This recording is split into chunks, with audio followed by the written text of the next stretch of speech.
घनघोर वर्षा हो रही थी और मां नर्मदा अपने आवेश में तटबंध तोड़ रही थी। बाढ़ का जल गुरु गोविंद पाद के आश्रम की देहरी लांघने को उन्मत्त हो रहा था, जहां गुरु गोविंद पाद ध्यानस्थ थे। गुरु के ध्यान भंग की चिंता से व्याकुल हो उठा 8 वर्षीय शिष्य बाल योगी शंकर का हृदय, और उसके कंठ से फूट पड़ी मां नर्मदा की स्तुति।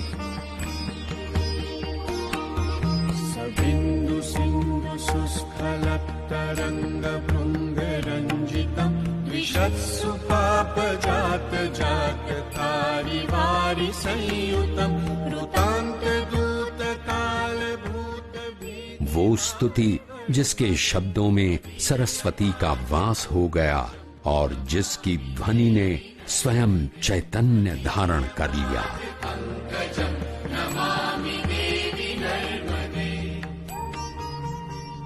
परम योगी ब्रह्म ज्ञानी बाल सन्यासी की आत्मा की पुकार का नकार असंभव था। शंकर के अवतार बाल शंकर की प्रार्थना पर शांकरी नर्मदा उतरने लगी और शंकर के कमंडल में समाती गईं। आश्वस्त थे गुरु गोविंद पाद अपने शिष्य की प्रार्थना की शक्ति देखकर।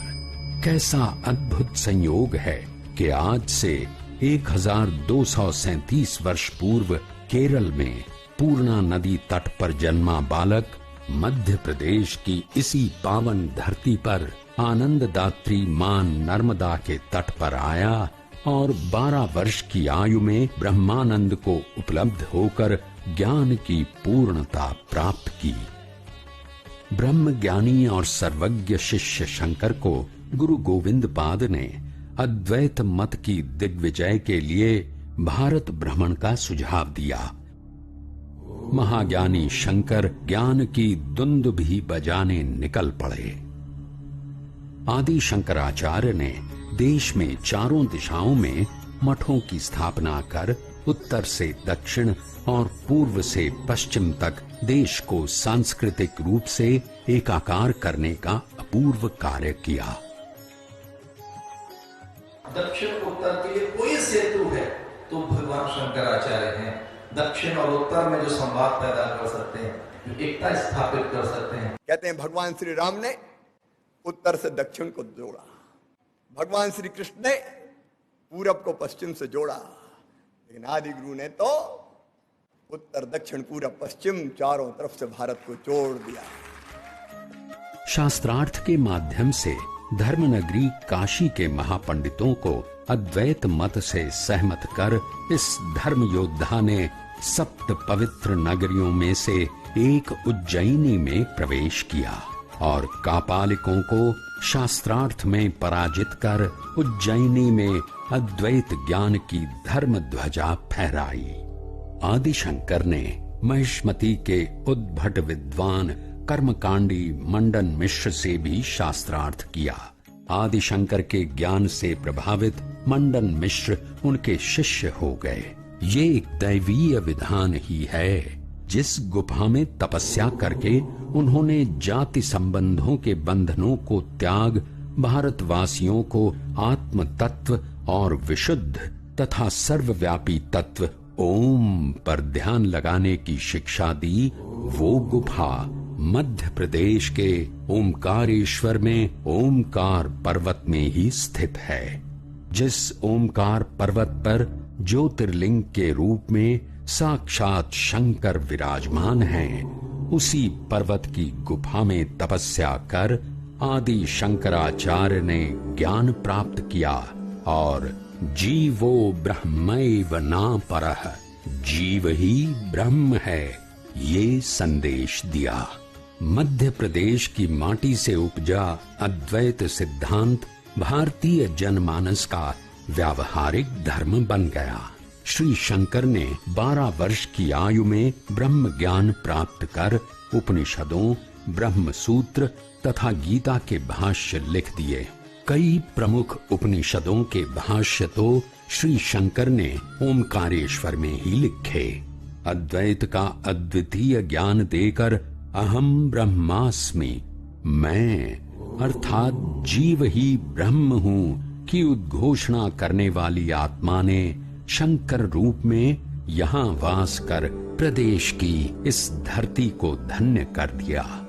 अद्वैत वेदांत दर्शन के प्रवर्तक, सनातन धर्म के पुनरुद्धारक एवं सांस्कृतिक एकता के देवदूत आदि शंकराचार्य और मध्य प्रदेश का संबंध बहुत ही गहरा और अटूट है।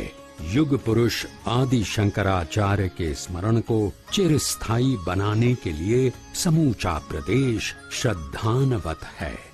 प्रदेश में 1 मई 2017 को सभी 51 जिला मुख्यालयों में प्रकटोत्सव मनाया गया। राज्य शासन ने ओमकारेश्वर में आदि शंकराचार्य की पवित्र गुफा के जीर्णोद्धार, आचार्य शंकर सांस्कृतिक एकता न्यास की स्थापना तथा शंकराचार्य की भव्य प्रतिमा की स्थापना का निर्णय लिया है। आज हमारा भी कर्तव्य है कि हम अपने संतों के मार्गदर्शन में इस वेदांत को, अद्वैत वेदांत को, अद्वैत के सिद्धांत को जन जन तक ले जाएं।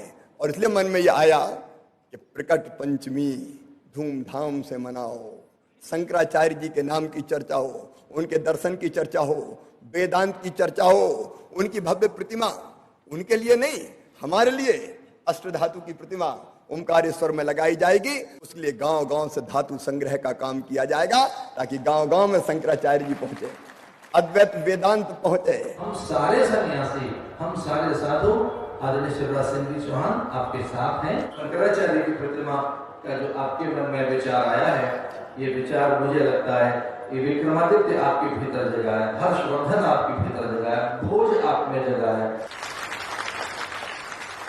इस प्रतिमा निर्माण के लिए समूचे प्रदेश में अष्टधातु संग्रहण अभियान चलाया जाएगा। भारतीय अस्मिता और राष्ट्रीय चेतना के आधार स्तंभ, सांस्कृतिक एकता और मानव मात्र में एकात्मता के उद्घोषक और अद्वैतवाद के अजेय धर्म योद्धा मात्र 32 वर्ष की आयु में स्वयं ब्रह्म हो गए। चेतना की इस दिव्य ज्योति से आलोकित मध्य प्रदेश की ये पावन धरती अपने को धन्य अनुभव करती है।